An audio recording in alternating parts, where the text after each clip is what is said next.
right now football season, so if my team does bad, then right on the basketball season.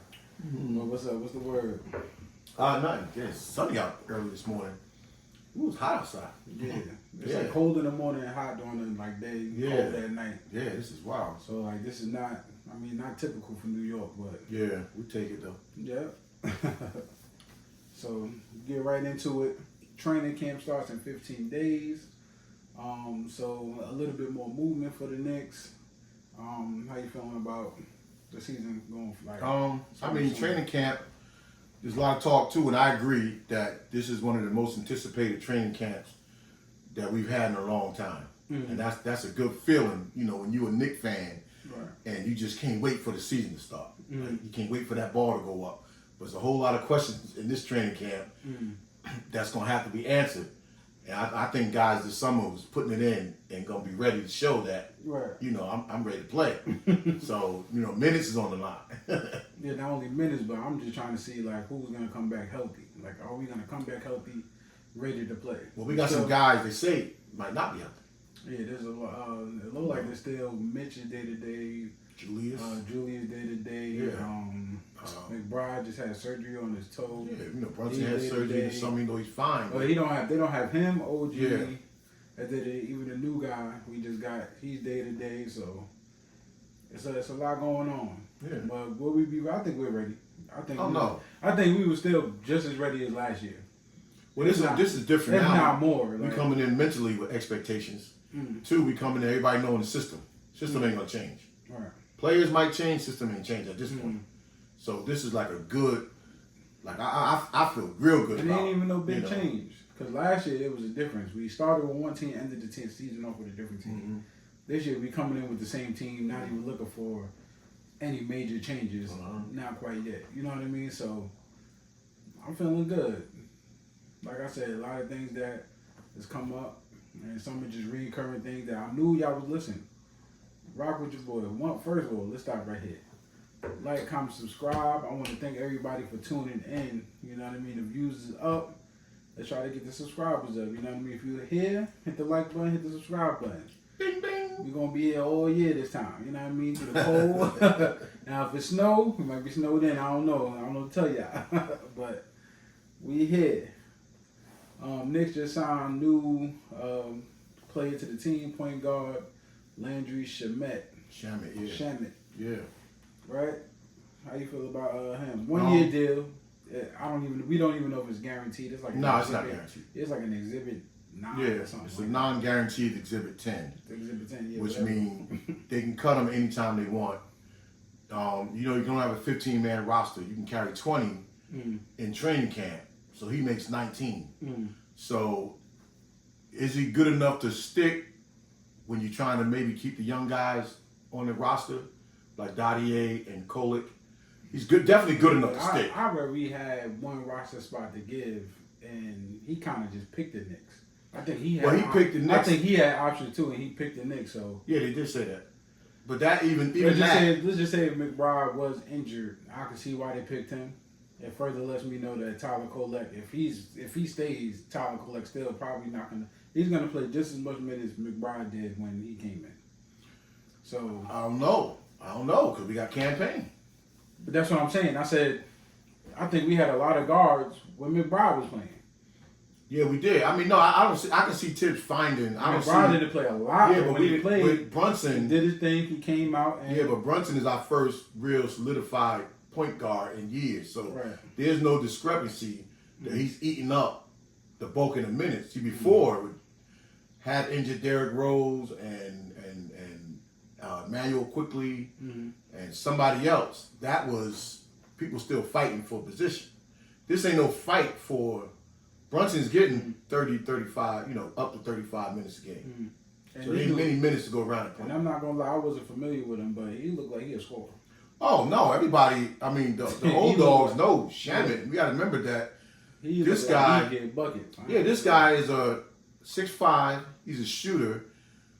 He played a little point guard with the Clippers, but he mostly was used as a 2 guard. And then you also got to remember about him, the days when the Clippers was breaking up Lob City, he was considered untouchable.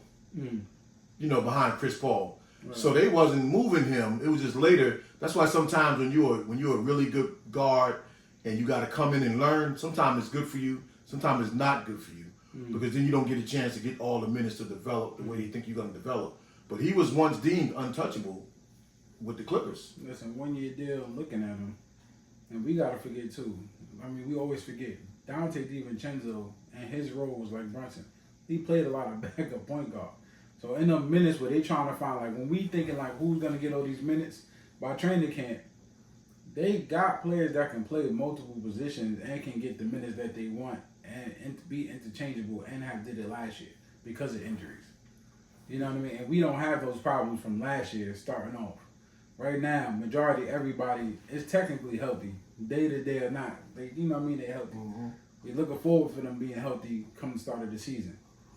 So even with signing him, that just further let me know that they still looking for that veteran presence in there and just to mix it up a little bit. Because you got to have some veteran, like some people that been there before can, this is what they do after a couple of years in the league. So that's what I see from him. I don't see nobody getting traded because of this. I just see more like. I mean, interesting part that, to go back, the guy can ball. Like they said he had a down shooting year last year, but he's still a 38% three-point shooter, which means he's probably up over 40. Now, will he get enough minutes for us to display that? Probably not. But the interesting part to me, well, he chose the Knicks because his agent is close with Leon and him. Okay. So in his thinking, did he choose the Knicks to help his stock go up more? Because he got to know ain't no minutes in that backcourt. Very few minutes in that backcourt. So he got to know that coming in. So did he just choose it to try to put in a good training camp and now a team going to have to really pay for his services? Because everybody's going to give him minimum money. Now, he's not a minimal player. He's not even a long-time veteran like that to be considered a minimum player. But why did he choose us other than to rise his own stock? Now, from our Knicks history, our short Knicks history with this right here, anybody that chooses the Knicks is something up. Brunson, DiVincenzo, did Josh Hart choose the Knicks? Julius Randle chose the Knicks. Randle. A lot of these players that chose the Knicks is something different. It's not like they got traded here. So that's recent history. Like even like OG, but OG wanted to be here. You know what I mean? I guess Precious got traded, he got thrown in.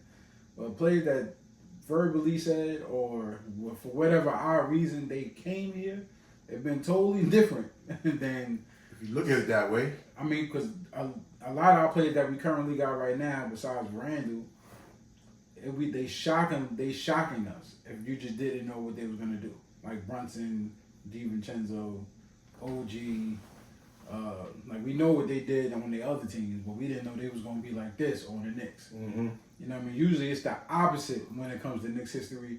They doing great on the other team. When we get them, we think, oh, they're gonna do this, Fournier. You know what I mean? And they don't do that. You know what I mean? They're doing something totally different. Like we know you're capable of this, and you do a whole other thing. A lot of these players that we signing now, this is what we know they can do, and then they come do it. Like yeah, I mean, I like them, but I just don't. I don't times know. 10, it seems like they doing. Like we know they can take over a game, they taking over multiple games, or they role is like enhanced, and we like I don't even think this person should come off the bench. Even old Knicks like RJ and Quickly, you know what I mean? We assume they can do one thing, they do a little bit more, and we shocked.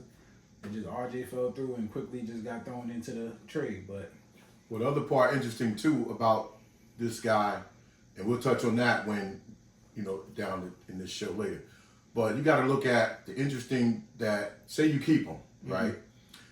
Now this makes for a serious mid-season trade because you got him in the backcourt, you got Payne, who would be deserving to play, just that what you're gonna do with Deuce, and then you got Okiki, who could play the three, and maybe at his size could maybe steal some minutes at the four, or even shoot down to the two, but probably the three and back up four.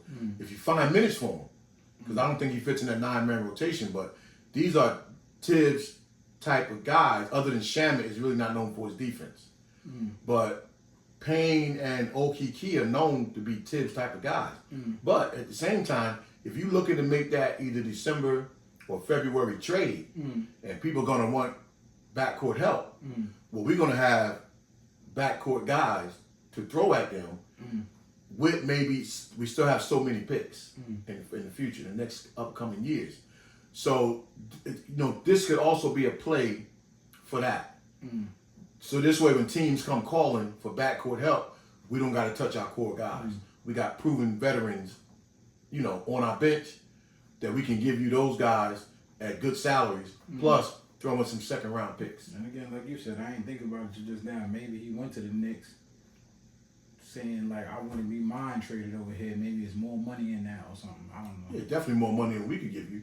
Yeah. Yeah, and even anybody that we take back, we can't take back at this point. Like, unless they more know than they trying to make a send trade out. to go somewhere, or he just doesn't care. Like, we just don't know at that point. But if he picked the Knicks, I don't think nobody picks the Knicks to not play unless they want to be in New York. You know what I mean? Yeah, I don't believe he picked the Knicks thinking he gonna play. I mean, you ain't. Yeah, because a couple of articles I read, a couple of them said like he had options and he chose the Knicks. Right, but you ain't beating nobody out for minutes. So even if you I'm beat not even somebody, saying beat somebody out for minutes. no, I mean his mindset. Yeah, some Why players would just you know. choose the Knicks? I mean, you choose the Knicks to move on to something else. I mean, some players know that they're a role player or just come in to do a certain job, and maybe he's one of the players that know, because I didn't even know who he was. You know what I mean? Oh, nah, I know who he is. He's a shooter. That's what he is. Yeah. Usually the people I know that not everybody knows because they was killing the Knicks every time we played them or something. Well, he fell off the past year. His name fell off once he left the Clippers. Right. His name fell off. But I think he was in Washington last year, but even in Washington, with what's the shooter that Draymond punched? What are you talking about? Jordan Poole. Yeah, so you had Poole, and then you had I forgot the other kid name. The small forward for Washington. They used to play for the Lakers. Yeah, so they take a lot of shots. Yeah. So he ain't where you gonna get your shots at on other teams, other than when you was with the Clippers coming in. Right. He was coming in to light it up.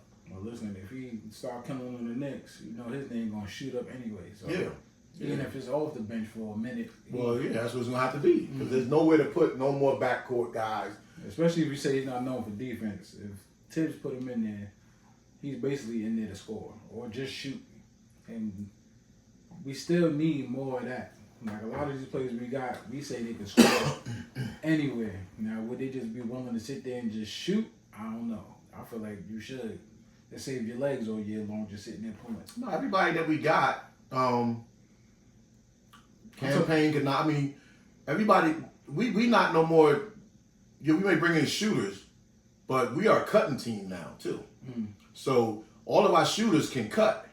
Now I meant that they're capable of wheeling and dealing. And he's capable of getting his own. No, that's what I'm saying. I said, well, hopefully we can use somebody and just give you the ball, just shoot it. Like he can do that. You ain't gotta do nothing else. Like, don't get hurt. Don't just shoot. Yeah, he can do that. You know what I mean? I wish more of them would do it. Even Randall. Like sometimes, just shoot. Just stand there and shoot. You ain't gotta. Well, Randall's known. Yeah, catch and shoot. Like, Deuce. They've been known just to catch the ball at times and spot up and shoot it. So it's just sometimes when you creating plays and when the defense calls for you to drive it to the basket. Because one thing we know with the Knicks we don't want from 3 and 4 years ago is guys falling in love with the three. Now we say last year with Fournier before he was gone a year or two ago, why he don't just catch the ball and let it go? Catch the ball, let it go. So Shamet can do that. You know what? And that's him because I thought maybe he gonna go to another team and do that. He was in the Olympics doing that, so he was in the Olympics trying to do too much. But when he was shooting, he was lights out, and then he started doing extra.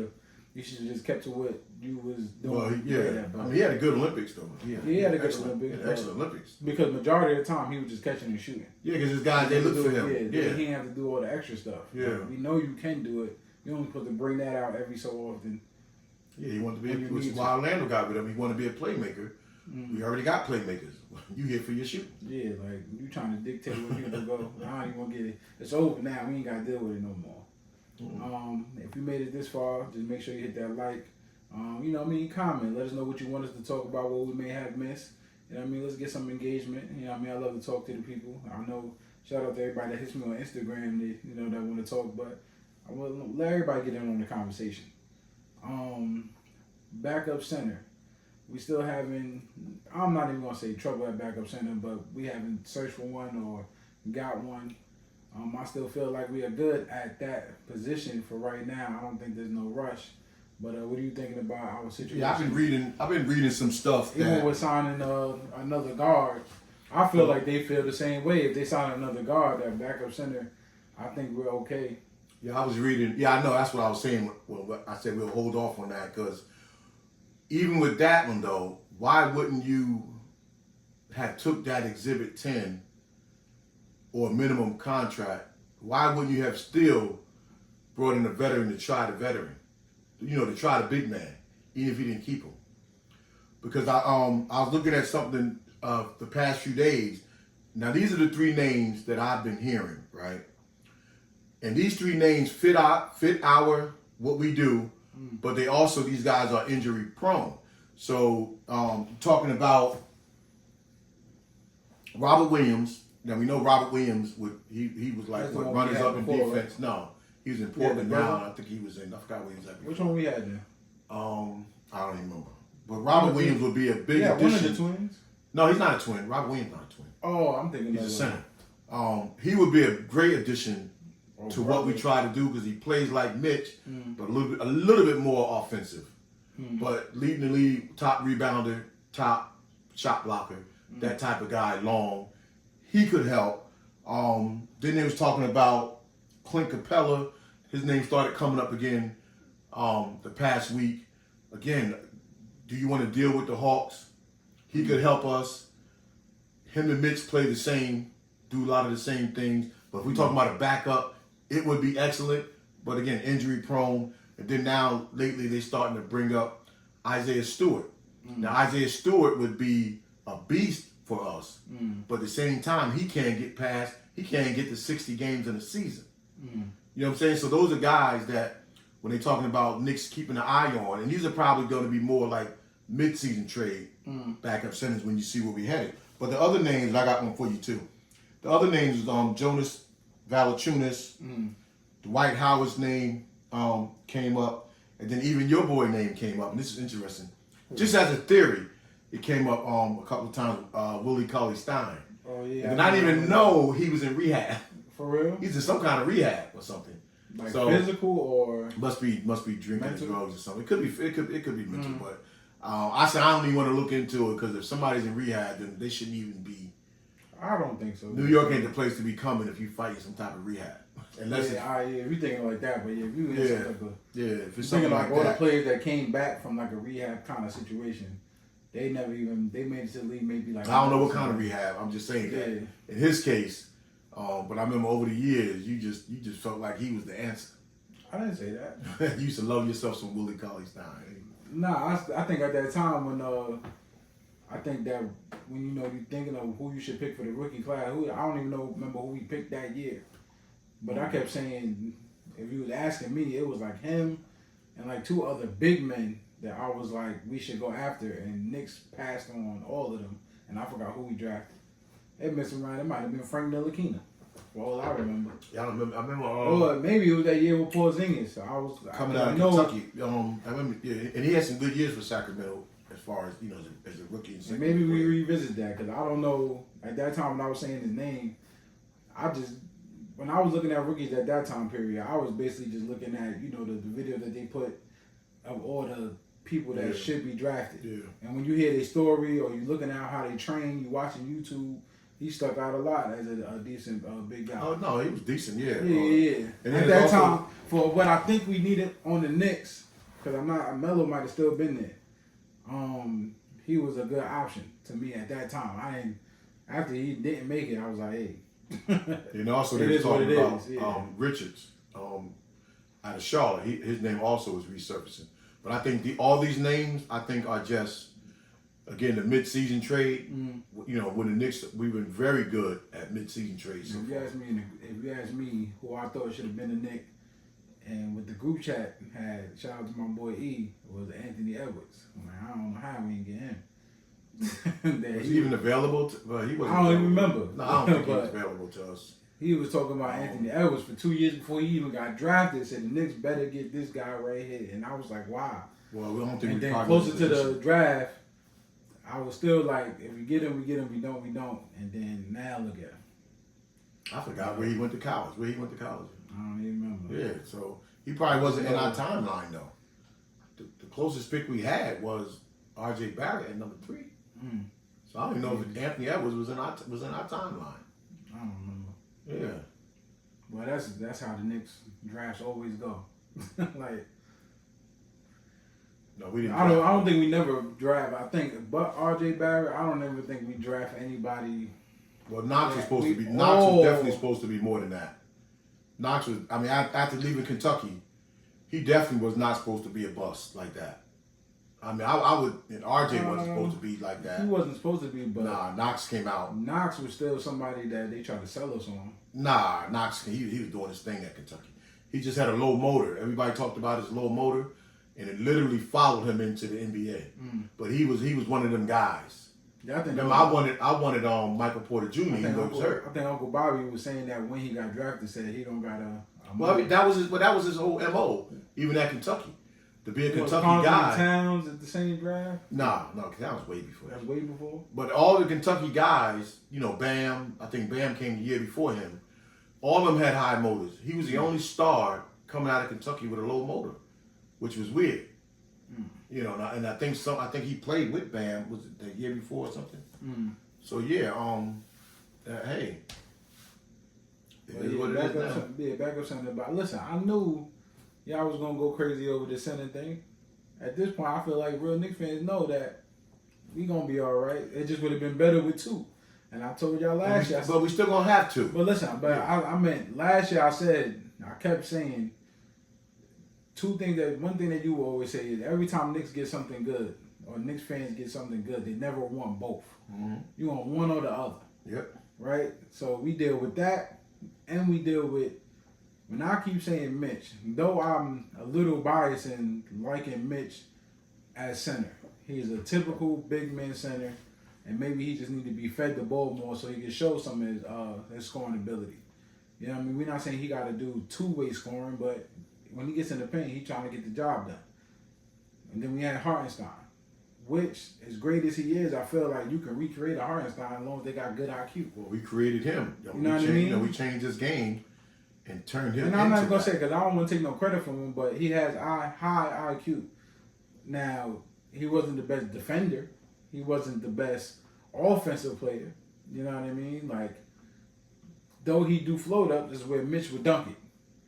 You know what I mean? So, it's like vice versa. So now, even in saying that, a lot of these centers that we picked up were rookies, and a lot of them we got on the bench, or even Precious Achiuwa and the other guy you talked about that can play some.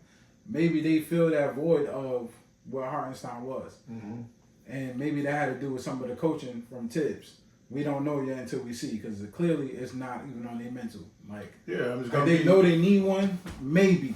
I mean, what Sims and them can help us now is that on the wing defending, be it starting or when they come off the bench, we're going to be able to defend the wings, something that we couldn't do at a high clip. Well, now we're going to be able to defend the wings and the perimeter. So our center, in terms of shot blocking, intimidation, we still going to need the shot blocking, but we won't need as much rim protection because we're going to be able to contain a lot on the perimeter for as much as you can in today's NBA. Right. So now our center, he don't have to be that great, And maybe if Jericho played more, and like I said, we threw it to the big man more just to throw it to him, to get him involved. Maybe he played more calm and has the IQ to do what Hartenstein did. Yeah, I mean, I think he has the ability. So long as you got the ability and you give him the minutes. And with this team, it won't take much, though. Because what that did, what all that took was some patience, and I guess they respected Hartenstein more. He's, almost 7 foot or 6 something. He's about 7 he's tall. So he's tall. He carries himself well. He's sitting over there. You ain't gonna just tell him what to do. Yeah, but if you pull out, when you look at Jericho Sims highlights, if you just went by that and see how many times he backdoored somebody, and then you just put that in a wrinkle here and there. Anybody asking you to throw him the ball 10 times a game, but sprinkle that in there a little bit more. Because when you see the highlights, those clips go on forever. It's just that it's not a steady diet because of the players that we got. Right. But we just want him to be able to get some putbacks and then control the boards. Yeah, if you can control the defensive board, because if I do all that perimeter guarding my man and he got to chuck up a wild shot and I can't get the rebound, then that's where our center would mess us up. But we're a good defensive rebounding team. And then he's also a good defensive rebounder. So it's not going to hurt us. It's just that going into the playoffs, you need that 7-footer when you're going up against the likes of Philly and Milwaukee, people like that. And I still don't even agree with that because they good, but I'm not sold as competition. I'm still not sold on all them because they couldn't do it with a hurt Knicks. So and they were hurt too. And they still, but Embiid came off injury too. We got it. Sixers is still another team, and I'm gonna just put it like the Grizzlies. As good as they are on paper, they're just not good for some reason. I ain't saying that yet. I mean, right now they I got a ain't good scared. team. Yeah, I ain't scared. No, they got a good team. Being real to the league but right now. Paul George, every team he go to, it's the same thing. I know, but they said it with my favorite player. Every team Melo go to, you thought it was gonna be good. They ain't do nothing. As good as Dame Lillard is. Every team now he's over there with Giannis, and you would think that would be no brainer. Listen, they say we the team to challenge Boston, but it's 4 of us. It's a 4-team race. I'm happy to be one of the 4. And then the last man standing, I want to be the last man standing in the East. But we've upgraded. Everybody has upgraded to something that they need. Like Philly did more than Paul George. So I'm not going to overlook them. I'm looking forward to when we play Philly, like we always did. I think we play. But now it's an added incentive to play Philly as many times. Well, last year was good because we always caught them on a Friday night for some reason. You know, when everybody's hyped after the games, they can go out, whatever they got to do. But the players always gave us a good game against Philly. We always played. But now they added some stuff to their repertoire too. Milwaukee, well, I don't know what they did, but they still got to be something might gel. As good as Joel Embiid did to us during that playoff run, when Mitch was in there, that man struggled. Right, but he also came off injury. Like even though he's putting up 30 on us, he still was coming off. Right. So was Mitch. Yeah, but I'm talking about superstar Joel. Let's gotta be realistic. No, realistic. Superstar Joel. Mitch can hold him down for a little while, and it's better to have a 7-footer that when they turn their head, they gotta be creative to score. So we have to still be realistic. True. The Philly came coming back on paper. They coming back with a squad too. Yeah. And got a little deeper. We definitely look good on paper, but we already know what our MO is. Yeah, I mean. And then you got Milwaukee. Random thought, but I remember the dude that was killing us, that was on the Pacers, that they sat on the bench. I wonder what was wrong with him. I think he would have been good on the Knicks. Who was that? We could have got him. I don't know. I put it in the comments if you know what I'm talking about. The guard? No, big man, center. He on the bench. Oh yeah. On the glasses, they said. Yeah, he was talked early on. Remember? Did he get traded? No, he's there because he was talking of the Knicks getting him too. But I don't necessarily want him. I'll take him, but I feel like he was smart. But he's perimeter out there shooting threes. But he's still defensive wise. He was still doing. He ran the floor. Because Tibbs gonna keep him under the basket. So if he got the meat to hang under the basket, then fine. Because that's just what Tibbs gonna do. You know. So with 15 more days, we get to see them run up and down the court and start to gel all over again. And people fall back into certain roles. But I will say, and we're going to touch on that probably before the season, what Mikal Bridges is going to do for this team is going to be super. Yeah, it's going to make up for not having a big man. Big time. Listen, without that big man, offensive rebounds, we was crazy. I think that's going to carry. That's been 2 years since offensive rebounds is we ain't even got to worry about it. We're going to get a second chance point anyway. But we was pretty good before the injuries. Remember, we I said for 2 years. Mitch was leading the league in offensive rebounds. So when we was still getting them. Yeah. Even when all them players hurt. Yeah. Even in the playoffs. I'm talking about leading the league. Second chance points. Yeah. Even in the playoff run, with being hurt, we were still getting them. Well, and even up until the loss, we were still getting them. Got Josh Hart, you're going to get second chance. But I'm talking about DiVincenzo was getting them. Yeah. You know what I mean? Well, long rebounds. Yeah. We force somebody to shoot a deep 3 and they miss. And you in position, you're going to get the long rebound. The hustle, just the tangible points. or just hopefully nobody on there get too Hollywood to the point where they stop doing it. You know what I mean? Nah, them Nova guys, that's in their DNA. Yeah, they just don't get Fighting is complacent in their DNA. and then not fighting for all that extra stuff that you was doing. Nah, they ain't gonna Like, happen. listen, if Jericho's there, I would have told them, if they not open when they come around that screen for dish off the ball, then you go look to score then. You know what I mean? Stuff like that to give them a little bit more confidence. Yo, Tibbs got to tell Because you're going to try to force it to them, even though they're not, you know what I mean? You But that's get the something ball, gotta be told to they them come by coaches. around, you Yeah. go throw it out, or you Yeah. looking back door. They not there, and Well, that's what we go always ahead said do your about thing. Mitch. Yeah. On the first handoff, if Mitch he's not gonna do there, it. then I'm go to the confident basket. Mitch gonna do it. He gonna give you benefit of that. He gonna give him a look. We seen him do that. We seen him go, look, all right now, I'm running up and down this court. I'm here. Throw it up. But anything else? No, that's it. That's it for today. That's it for today. Something light. Like I said, thank y'all for being here. We really appreciate y'all. Like, comment, subscribe. Subscribe. Trying to get subscriptions Jets up. today, by the time y'all see this, if the Jets lose, man, basketball season, here we come. I didn't know it was a Jet. Oh, okay. Now I see. Yeah. All I right. mean, let's restart, but hey, that's no time. I'll see you next time with a full bid. Peace. Peace.